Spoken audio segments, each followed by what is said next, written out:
Good morning students. कैसे हैं आप सब? बढ़िया हैं? चलिए, बढ़िया ही रहिए, मस्त रहिए और पढ़ते रहिए। ठीक है, चलिए बात करते हैं हम लोग अपने सिलेबस की। ठीक है, कल हम लोग जब बात कर रहे थे तो हमने कल बात की थी कुछ महत्वपूर्ण यौगिकों के बारे में, सम इम्पोर्टेंट कंपाउंड्स। जब हम महत्वपूर्ण यौगिकों के बारे में बात कर रहे थे तो हमने बहुत से यौगिकों को देखा था और डायरेक्टली कंपटीशन में या बोर्ड क्लास में पूछे जाते हैं कि आपको एक यौगिक दे देगा, जैसे मान लो दे दे कि H2SO4 के उपयोग बताइए, क्या क्या उपयोग होते हैं। डायरेक्टली क्वेश्चन पूछ लेगा कि सल्फ्यूरिक अम्ल का रासायनिक सूत्र क्या होता है, आप बता देंगे। सल्फ्यूरिक अम्ल को कहाँ कहाँ यूज किया जाता है, आप बता देंगे। जैसे आपसे पूछ लेगा कि OH का होल ट्वाइस, इसका रासायनिक नाम क्या होगा, आप बोल देंगे इसका रासायनिक नाम होता है कैल्शियम हाइड्रोक्साइड। पूछ लेगा कैल्शियम हाइड्रोक्साइड का औद्योगिक नाम या उपनाम क्या होता है, तो आप कहेंगे बुझा हुआ चूना। वो पूछ लेगा कि कैल्शियम हाइड्रोक्साइड का निर्माण किस किस से होता है, तो आप कहेंगे कैल्शियम ऑक्साइड को जब जल में डाल दिया जाता है तो काई का निर्माण होता है, कैल्शियम हाइड्रोक्साइड अर्थात बुझे हुए चूने का निर्माण होता है। क्लियर है तीसरी बात? तो इस प्रकार से हम महत्वपूर्ण यौगिकों के उपयोग, उनके नाम और उपनामों की बात कर चुके हैं। क्लियर है? तो लास्ट क्लास में हम लोगों ने इस बारे में चर्चाएं की थी। मैंने लगभग 28 से 30 महत्वपूर्ण यौगिकों के बारे में बात कर ली है। अब देखिए उनके उपयोग आप लोगों को किस प्रकार से, इन सारी चीजों के बारे में आपको बता चुके हैं। अब आगे जब हम बात करते हैं तो हम बात कर रहे थे क्या कि चैप्टर का नाम था अपना अम्ल, क्षार तथा लवण। तो अम्लों के बारे में हमने पढ़ लिया, अम्ल क्या होते हैं, उनके भौतिक गुण क्या होते हैं। उसके बाद क्षार क्या होते हैं, उनके भौतिक गुण क्या होते हैं। लवण क्या होते हैं, उनके बारे में बात की। उसके बाद में हमने देखा अम्लों का वर्गीकरण दो प्रकार से वर्गीकृत किया था, एक तो थे प्रबल अम्ल और एक थे दुर्बल अम्ल। उसी प्रकार से हमने क्षारों को दो प्रकार से वर्गीकृत किया, एक तो थे अपने पास दुर्बल अम्ल सॉरी दुर्बल क्षार और एक थे प्रबल क्षार। उसके बाद में जब हम आगे बढ़े तो हम चीजों को इस प्रकार से क्या करते आ रहे थे, खत्म करते आ रहे थे।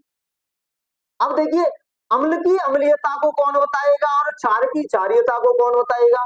भाई हमें ये भी तो पता होना चाहिए कि किसके माध्यम से, किसके द्वारा हम ये पता कर सकते हैं कि ये अम्ल है कि क्षार है।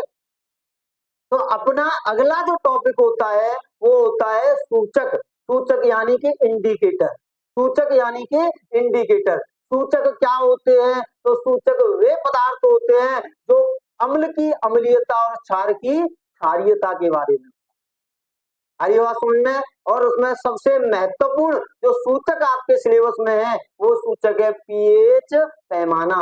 पीएच पैमाना आ रही है बात समझ में। तो पीएच पैमाने के बारे में सामान्यतः हर एक दो साल के अंतराल में वो पूछता है कि पीएच पैमाना क्या होता है। वो कभी कभी पूछ लेता है, एक पदार्थ दे देगा और इस पदार्थ का पीएच पैमाने पर मान कितना होता है, इस बारे में पूछ लेता है। तो आज हम चर्चा करने वाले हैं काय की सूचकों के बारे में। तो महत्वपूर्ण जो सूचक है वो महत्वपूर्ण सूचक है आपके पास में पीएच पैमाना। अब पीएच पैमाने के बाद में और भी सूचक होते हैं, जैसे लिटमस पेपर होता है। लिटमस पेपर के माध्यम से भी हम अम्ल की अम्लता और क्षार की क्षारीयता का अध्ययन करते हैं। उसके बाद में मैं देख लू जैसे हल्दी। हल्दी भी क्या बताती है, अम्ल की अम्लीयता और क्षार की क्षारीयता को बताती है। हल्दी क्या करती है, हल्दी सर जी अम्ल से कोई रिएक्शन नहीं करती, परंतु क्षार के साथ येलो रंग कैसा हो जाता है, रेड हो जाता है, पीले से काय में परिवर्तित हो जाती है, लाल में परिवर्तित हो जाती है। एक फिनॉल फिथैलिन होता है। क्या होता है, फिनॉल फिथैलिन होता है। और कौन सा होता है आपके पास, मिथाइल ऑरेंज नाम का एक सूचक होता है। तो इस प्रकार से हम काय की बात करने वाले हैं आज, सूचक यानी कि इंडिकेटर। तो अगला अपना जो टॉपिक होगा वो टॉपिक होगा कौन सा, सूचक। कौन सा होगा बेटा जी? सूचक होगा। और सूचक को क्या बोलते हैं हम? इंडिकेटर। इंडिकेटर बोलते हैं। सूचक को क्या बोलते हैं? इंडिकेटर बोलते हैं। तो सूचक क्या होते हैं और किस प्रकार से इनके बारे में हम पढ़ेंगे। तो मैं कहूंगा वे पदार्थ जो अम्ल की अम्लीयता जो अम्ल की अम्लीयता अम्लीयता तथा तथा क्षार की तथा क्षार की क्षारीयता क्षारीयता के बारे में बताते हैं। क्या कहलाते हैं बेटा जी? सूचक कहलाते हैं। क्या कहलाते हैं? सूचक सूचक कहलाते हैं। सूचक कहलाते हैं। आ रही है बात समझ में? जो अम्ल की अम्लीयता को बताते हैं और क्षार की क्षारीयता को बताते हैं, क्या कहलाते हैं? सूचक कहलाते हैं। सूचकों की श्रेणी में हम रखते हैं कौन कौन सा? पीएच पैमाना रख लेंगे, फिनोल्फथैलीन रख लेंगे, लिटमस पेपर रख लेंगे, मिथाइल ऑरेंज रख लेंगे, हल्दी रख लेंगे। तो ये सारे के सारे जो होते हैं वो क्या होते हैं? सूचक होते हैं। क्या होते हैं? सूचक होते हैं। और आपकी बोर्ड क्लास में जो मोस्ट इंपोर्टेंट सूचक होता है वो कौन होता है? एक तो होता है पीएच पैमाना और दूसरा होता है लिटमस पेपर। कौन सा होता है? Litmus paper. ये दो महत्वपूर्ण होते हैं। बाकी के हम थोड़ी थोड़ी सी जानकारी सबके बारे में लेंगे ही लेंगे। तो मैं यहाँ से अगर बात करूं तो मैं कहूंगा कुछ महत्वपूर्ण सूचक। अगला अपना जो टॉपिक होगा वो कौन सा होगा? कुछ महत्वपूर्ण महत्वपूर्ण सूचक। महत्वपूर्ण सूचकों के बारे में बात करेंगे। ठीक है? Some important indicator. तो सम इम्पोर्टेंट इंडिकेटर्स की अगर मैं बात करूं तो मैं कह दूंगा सबसे पहला अपना कौन हो जाएगा? आप कहेंगे सर जी पीएच पैमाना। क्या हो जाएगा? पीएच पैमाना। पीएच पैमाना मतलब पीएच स्केल। ठीक है? दूसरे में इंडिकेटर की अगर बात करूं तो मैं कहूंगा लिटमस पत्र। कौन सा? लिटमस पत्र या लिटमस पेपर। अगले में अगर इंडिकेटर की बात कर लूं तो मैं कहूंगा मिथाइल ऑरेंज। कौन सा हो जाएगा? Methyl orange. Methyl orange. और कौन सा हो जाएगा बेटा जी? और हो जाएगा अपने पास में फिनोल्फथैलीन। कौन सा हो जाएगा? फिनोल्फथैलीन। फिनोल्फथैलीन। और कौन सा हो जाएगा बेटा जी? और कौन सा हो जाएगा?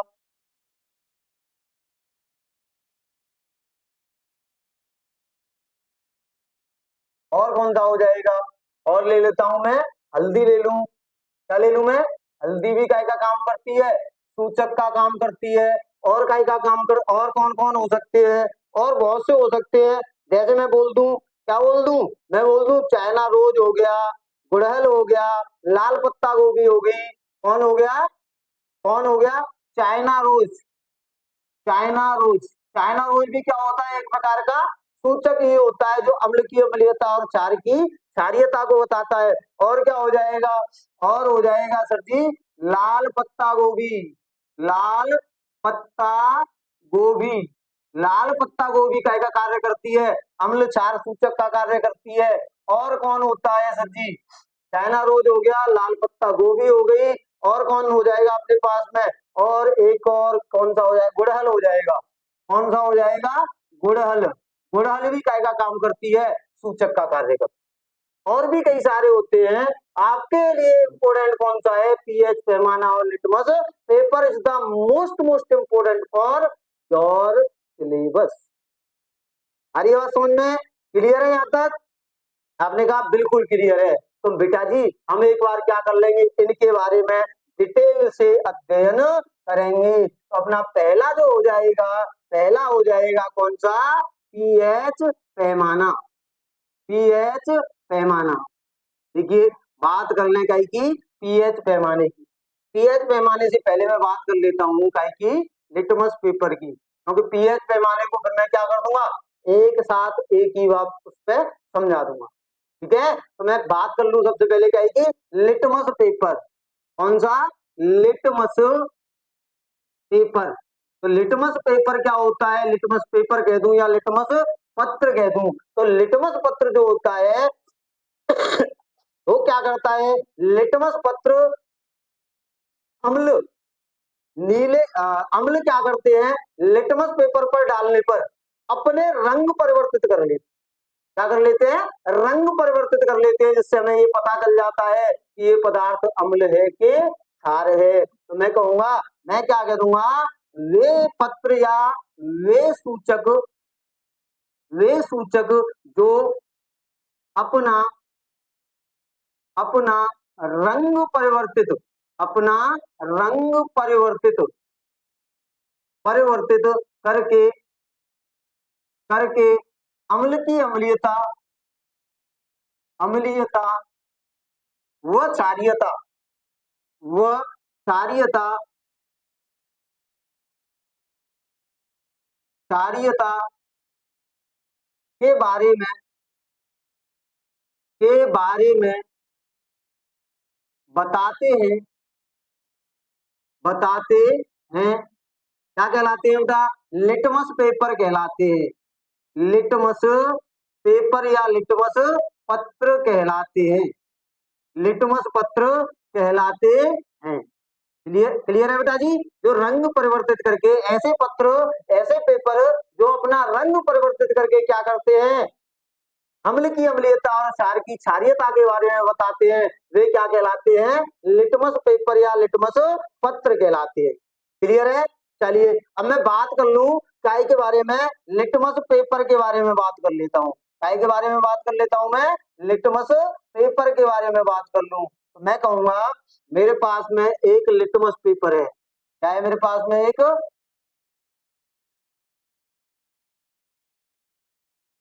मेरे पास में बेटा जी लिटमस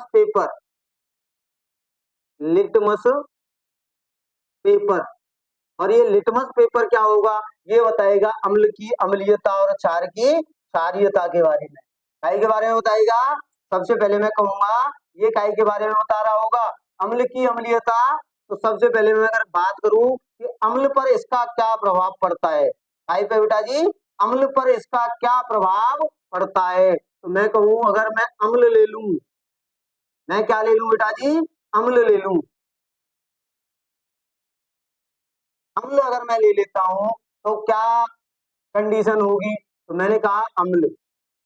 और अम्ल के बारे में समझने के लिए अम्ल के बारे में समझने के लिए हम क्या करेंगे? हम करेंगे सर जी हम करेंगे सर जी क्या, इसको समझने के लिए हम एक चीज पढ़ लेंगे, जिससे कि हम अम्ल की अम्लीयता को बड़े आसानी से समझ सकें। क्या पढ़ लेंगे? आपने कहा सर जी बता दो इसके लिए कोई शॉर्ट ट्रिक। तो मैंने कहा कुछ नहीं, आपको एक नाम याद रखना है। ओए अनिल। क्या नाम रखना है याद? ओए अनिल। क्या रखना है? अनिल। क्या नाम याद रखना है आप लोगों को? अनिल याद रखना है। क्या रखना है? अनिल। अ का मतलब होता है, अ का मतलब है यहाँ पे अम्ल। नि का मतलब है यहाँ पे नीले या नीला। और एल ल का मतलब है लाल। ल का मतलब क्या है बेटा जी? लाल है। तो इससे क्या पता चल रहा है? इससे पता चल रहा है कि अम्ल नीले लिटमस पेपर को क्या कर देते हैं? लाल कर देते हैं। तो अम्ल की अम्लीयता से आप लोगों को समझ में आ गया होगा कि अम्ल की अम्लीयता पता करने के लिए लिटमस पेपर कैसे करता है? अम्ल नीले लिटमस पेपर को क्या कर देते हैं? लाल कर देते हैं। अम्ल नीले लिटमस पेपर को कैसे कर देते हैं बेटा जी? आप लोगों ने कहा सर जी ये तो नीले लिटमस पेपर को क्या बना देंगे? क्या बना देंगे बेटा जी? आपने कहा नीले लिटमस पेपर को लाल बना देंगे। क्या बना देंगे? नीले लिटमस पेपर को लाल बना देंगे। कौन बना देंगे? अम्ल बना देंगे। आ रही है बात समझ में? आपने कहा बिल्कुल समझ में आ रही है सर जी, और बहुत अच्छे से समझ में आ रही है। अब अगर मैं क्षार की बात कर लूं तो क्षार क्या होते हैं? क्षार अम्लों के जस्ट विरोधी होते हैं। क्षार क्या होते हैं? क्षार क्षार जो होते हैं वो अम्लों के क्या होते हैं? जस्ट विरोधी होते हैं। कैसे होते हैं? जस्ट विरोधी होते हैं। तो क्षार जो होते हैं,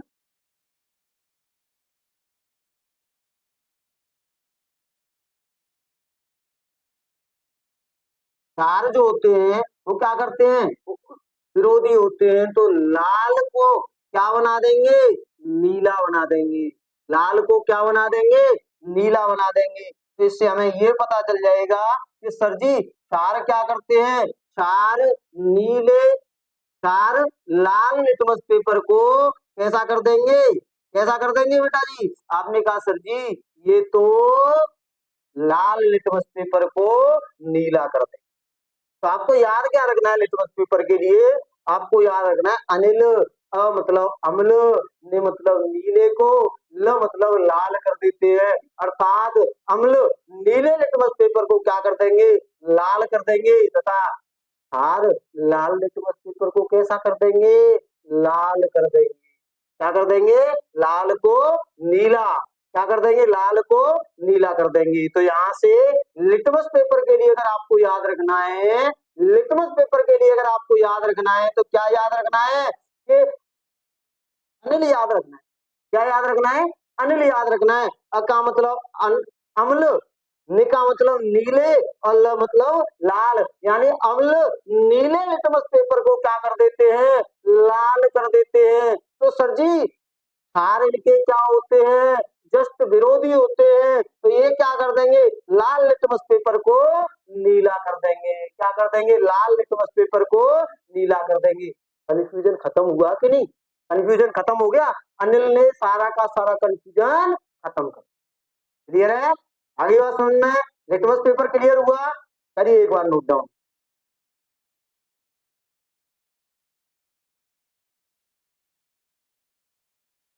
चलिए आगे बात कर लेते हैं। आगे अगर मैं बात करूं, मैं क्या बात करूंगा? मैं बात करूंगा सर जी, मैं कई की बात करूंगा? मैं बात करूंगा सर जी अपनी अब पीएच स्केल की। सर जी अभी आपने पीएच स्केल को छोड़ दिया था और ये कहा था कि पीएच स्केल को अच्छे से समझेंगे। भाई छोटी सी जगह में आता नहीं, इसलिए मैंने क्या कर दिया, पहले लिटमस पेपर को समझा दिया। अब मैं बात का ही कर लूंगा, अब मैं बात कर लूंगा सर जी पीएच स्केल की।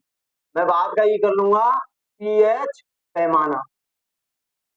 पीएच पैमाना समझिए, पीएच पैमाना होता क्या है?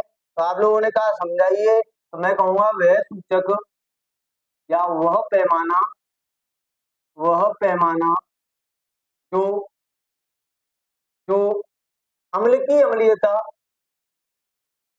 जो अम्ल की अम्लीयता, अम्ल की अम्लीयता व क्षार की व क्षार की क्षारीयता क्षारीयता के बारे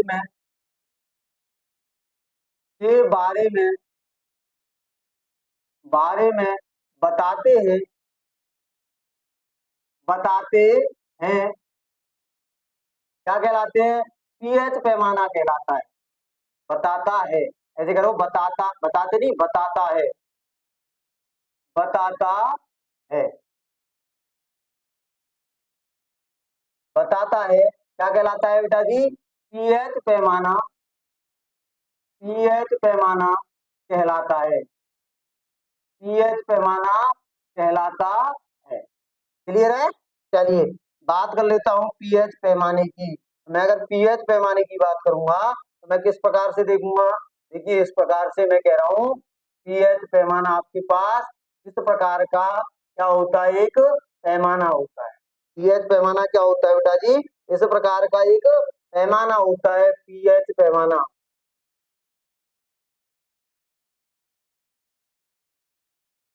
इस प्रकार का क्या होता है बेटा जी? अपने पास में एक पैमाना होता है। ठीक है, आ रही है बात समझ में? इस प्रकार का क्या होता है? पीएच इस प्रकार का एक पैमाना होता है जिसे हम क्या बोलते हैं, जिसे बेटा जी हम पीएच पैमाना बोलते हैं। क्या बोलते हैं इसको हम, इसको बोलते हैं अपन पीएच पैमाना। ये लीजिए साहब, ये क्या हो गया अपने पास में, पीएच पैमाना हो गया।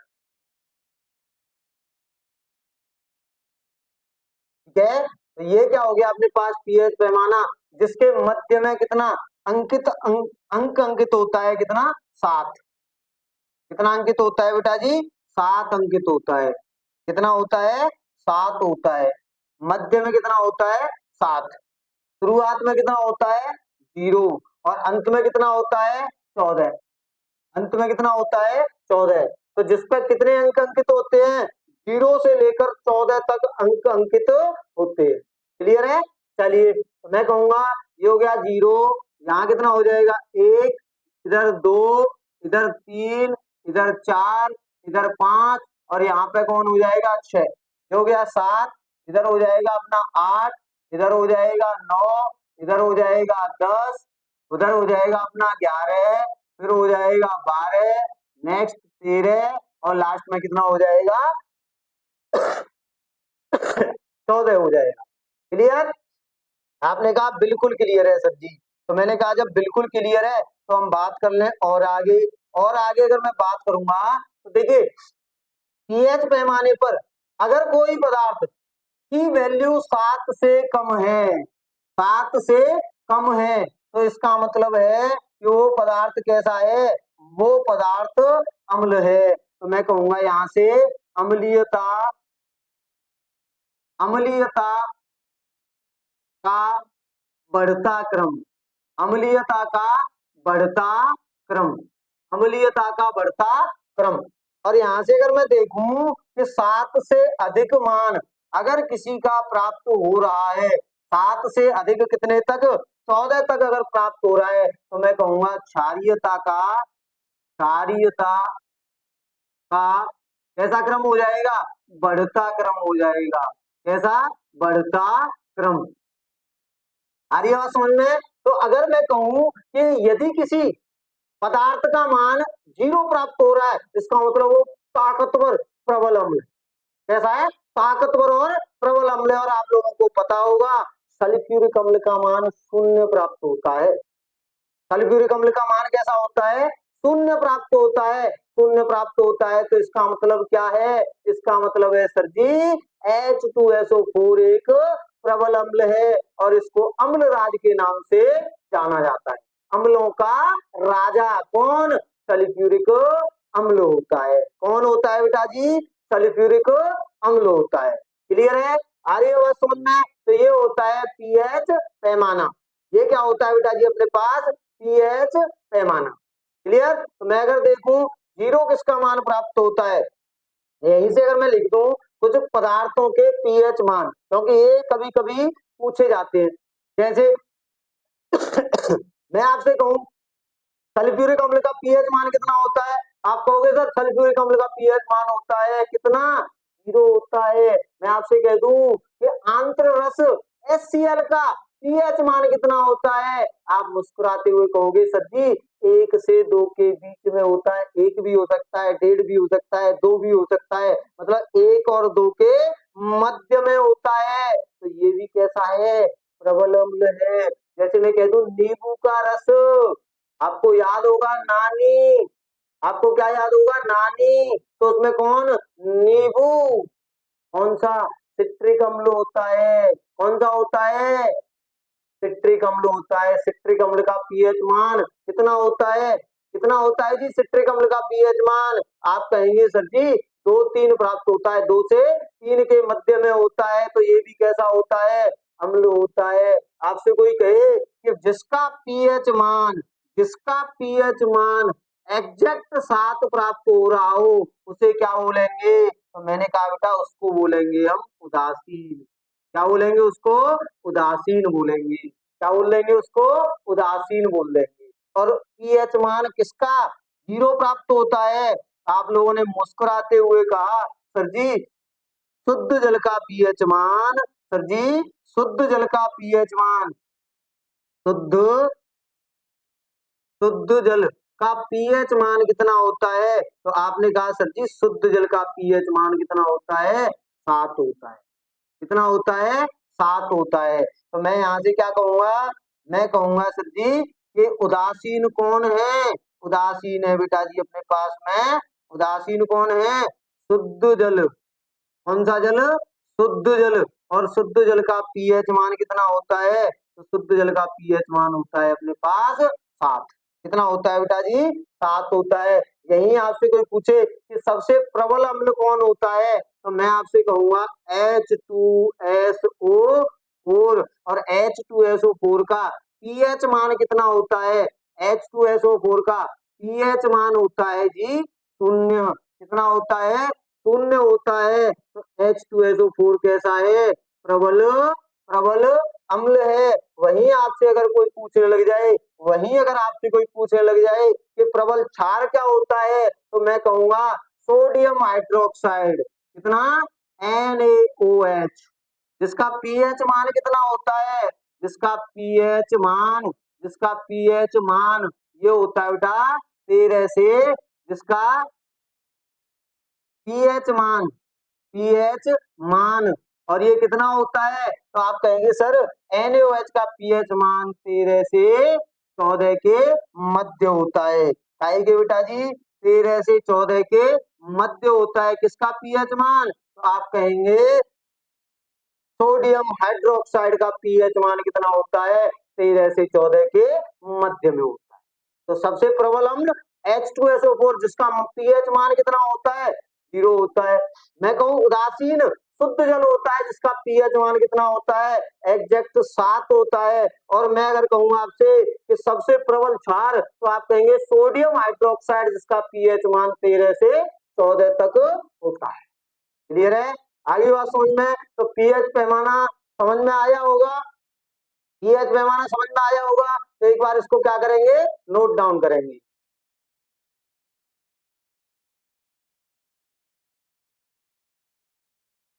हो गया बेटा जी? हो गया जी? हो गया सर। चलिए तो अब हम लोग बात कर लेते हैं अपनी काय के बारे में बात करेंगे। आप लोगों ने कहा सर जी अब हम लोग बात करेंगे काय के बारे में। हम लोग बात कर लेंगे कुछ विशेष पदार्थों के पीएच मान के बारे में। कुछ विशेष पदार्थों के पीएच मान के बारे में हम लोग अब बात करने वाले।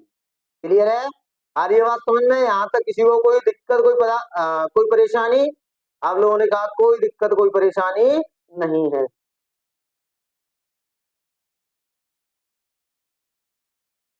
चलिए मैं बात कर रहा हूँ कुछ कुछ महत्वपूर्ण महत्वपूर्ण पदार्थ पदार्थ व उनके पीएच मान मान। कुछ महत्वपूर्ण पदार्थ व उनके पीएच मानों के बारे में हम लोग क्या करने वाले हैं? बात करने वाले। देखिए यहां से अगर मैं बात करूं तो मैं कह रहा हूं सबसे पहले मैं बात कर लूं अपना वही सल्फ्यूरिक अम्ल। भाई सबसे प्रबल अम्ल है, अम्लों का राजा भी कहते हैं इसे। तो मैं काय की बात कर लूंगा? सबसे पहले मैं बात कर लेता हूं अपना बात कर लेता हूं मैं सल्फ्यूरिक अम्ल के बारे में। तो सबसे पहला कौन हो जाएगा? H2SO4। कौन हो जाएगा बेटा जी? H2SO4। इसका जो पीएच मान होता है वो होता है 0। कितना होता है बेटा जी? 0 होता है। पीएच मान कितना होता है? 0 होता है। मैं अगर बात करूं अगला अपना जो अम्ल होता है वो अम्ल होता है HCl हाइड्रोक्लोरिक अम्ल। और इस हाइड्रोक्लोरिक अम्ल को हम क्या बोलते हैं? आंत्र रस भी बोलते हैं। क्या बोलते हैं बेटा जी? आंत्र रस भी बोलते हैं। ठीक है? तो इसके बारे में अगर मैं बात करूं तो इसका पीएच मान होता है 1 से 2 के मध्य। 1 से लेकर 2 तक इसका क्या होता है? पीएच मान होता है। अगला अगर मैं बात कर लूं तो मैं बात कर लेता हूं काय की नींबू के रस की। काय की बात कर लूं? नींबू रस। और नींबू रस का जो पीएच मान होता है वो होता है बेटा जी अपना 2 से 3 के मध्य में। कितना होता है? 2 से 3 तक इसका क्या होता है, पीएच मान होता है। आगे अगर मैं बात करूं तो मैं बात का ही कर लेता हूं, मैं बात कर लेता हूं काई की, सिरके की बात कर लेता हूं। काई की बात कर लूं, सिरका। काय की बात कर रहा हूँ बेटा, मैं सिरका की बात कर रहा हूँ। तो सिरका की अगर मैं बात करूंगा तो मैं क्या बात कर लूंगा, मैं बात कर लूंगा बेटा जी, ऐसा कर लेते हैं इसको।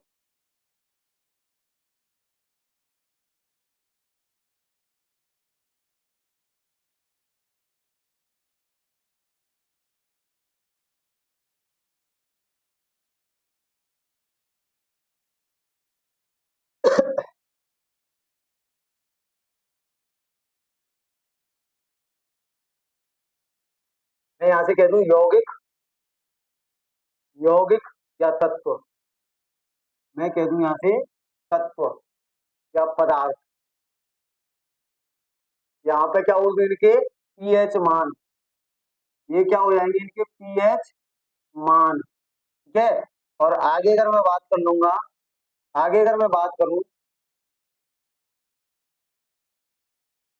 ये हो जाएंगे पीएच मान, इधर हो जाएंगे अपने पीएच मान के बाद में ये देख लेंगे कि ये कैसे होते हैं, क्या देख लेंगे ये कैसे होते हैं। क्या बात कर लूंगा मैं, प्रकृति के बारे में, काय के बारे में बात करूंगा, प्रकृति के बारे में, ठीक है।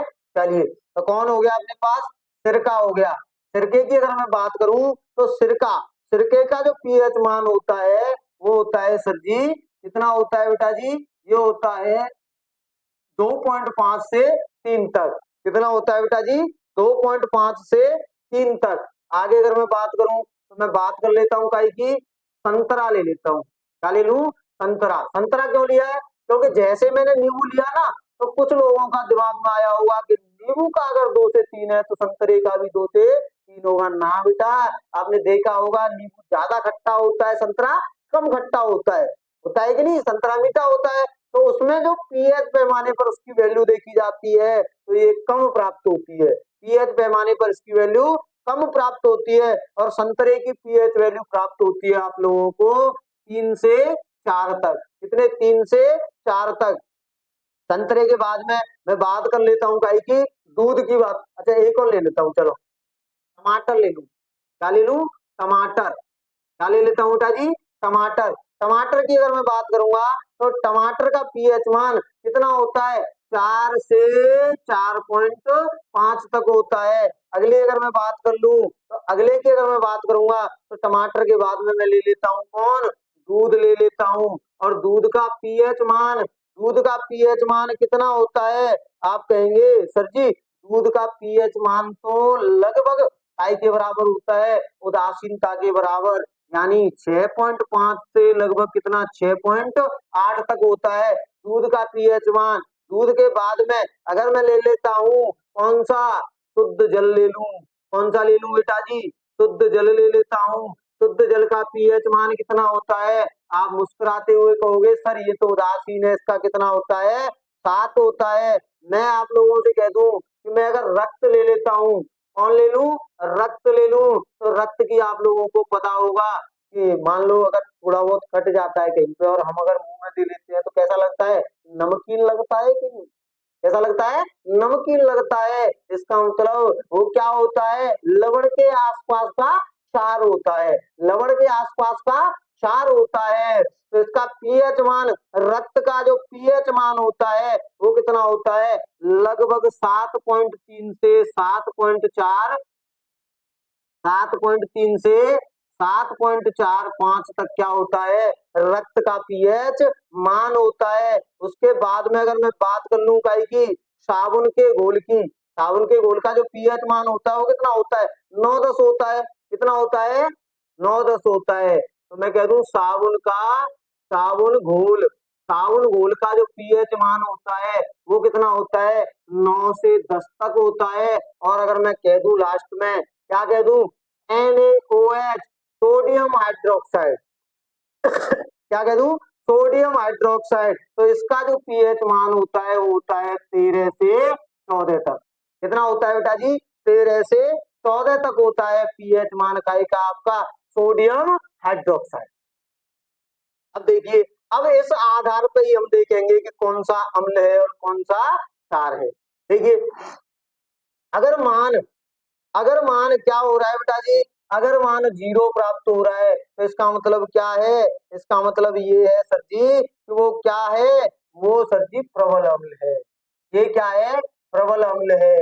ये क्या है, ये भी प्रबल अम्ल में ही आएगा। ये काय में आ जाएगा, सामान्य अम्ल बोल देंगे, इसे भी सामान्य अम्ल। ये भी क्या हो जाएगा, सामान्य अम्ल। ये क्या हो जाएगा, सामान्य अम्ल। अम्ल तो होगा भाई, दूध अम्ल तो होगा, लेकिन कैसा, कमजोर वाला अम्ल होगा। ये कैसा हो जाएगा, ये उदासीन हो जाएगा। ये कैसा हो जाएगा, ये क्षारीय होगा, लेकिन कैसा वाला, दुर्बल क्षारीय होगा। कैसा होगा, दुर्बल क्षारीय होगा। इसकी अगर मैं बात करूं तो ये कैसा होगा, क्षारीय होगा। और ये कैसा होगा, ये तो सर जी प्रबल क्षार होगा। कैसा होगा, प्रबल क्षार होगा। आ रही है बात समझ में? आपने कहा बिल्कुल समझ में आ रही है सर जी। तो ये क्या होगा, ये प्रबल अम्ल होगा। ऐसा प्रबल अम्ल होगा। इसे हम क्या बोलते हैं, अम्लों का राजा, यानी अम्ल राज भी बोलते हैं। क्या बोलते हैं इसको, अम्ल राज भी बोलते हैं। ये भी कैसा होगा, प्रबल अम्ल ही होगा, प्रबल अम्ल ही होगा। ये कैसा होगा, ये सामान्य अम्ल होगा। भाई, होने को तो प्रबल भी कह सकते हैं, लेकिन इसकी वैल्यू 2 से 3 तक, तो ये सामान्य अम्ल हो जाएगा। फिर का सामान्य अम्ल ही होगा। उसके बाद देखूं, ये भी क्या होगा, अम्ल होगा। ये कैसा होगा, दुर्बल में आ जाएगा। कैसा आ जाएगा, दुर्बल अम्ल हो जाएगा, दुर्बल अम्ल हो जाएगा। ये कैसा हो जाएगा, अत्यधिक दुर्बल अम्ल, अत्यधिक दुर्बल अम्ल हो जाएगा। भाई, क्षार के लगभग बराबर, सॉरी, उदासीन के लगभग बराबर पहुंच गया कि नहीं? तो ये क्या होगा, बहुत दुर्बल अम्ल होगा। ये कैसा होगा सर जी, ये तो सर जी, ये तो सर जी कैसा होगा, ये होगा अपने पास में उदासीन होगा। कैसा होगा, उदासीन होगा। कैसा हो जाएगा ये अपने पास में, आप कहेंगे सर जी ये तो अपने पास में कैसा हो जाएगा, उदासीन हो जाएगा। ये हो जाएगा उदासीन। और फिर आगे अगर मैं बात करूं तो ये कैसा होगा, ये होगा साहब दुर्बल क्षार। कैसा होगा, दुर्बल, दुर्बल क्षार होगा। इसके बाद में देखूं तो ये कैसा हो जाएगा, क्षार हो जाएगा। और ये कैसा हो जाएगा, प्रबल क्षार हो जाएगा। कैसा हो जाएगा, प्रबल क्षार हो जाएगा। आ रही है बात समझ में? यहाँ तक किसी को कोई दिक्कत, कोई परेशानी? आप लोगों ने कहा सर कोई दिक्कत, कोई परेशानी नहीं है। यहाँ तक चीजें हमारी समझ में आ चुकी हैं। तो यहाँ से इस सारणी के माध्यम से, इस सारणी के माध्यम से हम ये देख सकते हैं कि कौन सा पदार्थ ज्यादा प्रबल होगा, कौन सा कमजोर होगा, कौन सा अम्लीय होगा, कौन सा क्षारीय होगा। उन सारी चीजों के बारे में हम इस सारणी के माध्यम से समझ सकते हैं। तो ये सारणी हमें क्या बता रही है, इस सारणी में पीएच मान के आधार पर हम ये बता सकते हैं कि कौन सा अम्ल है, कौन सा प्रबल अम्ल है, कौन सा उदासीन है, कौन सा क्षार है और कौन सा प्रबल क्षार। क्लियर है तीसरी बात? यहाँ तक यहाँ तक सारी चीजें क्लियर है, क्लियर है ना? चलिए, आज के लिए इतना ही रखते हैं, कल मिलते हैं। तब तक के लिए आपको क्या करना है, अगर वीडियो अच्छी लगे तो लाइक करना है, चैनल को सब्सक्राइब करना है, और ज्यादा से ज्यादा लोगों के पास क्या करना है, शेयर करना है। ठीक है, आज के लिए इतना ही, धन्यवाद।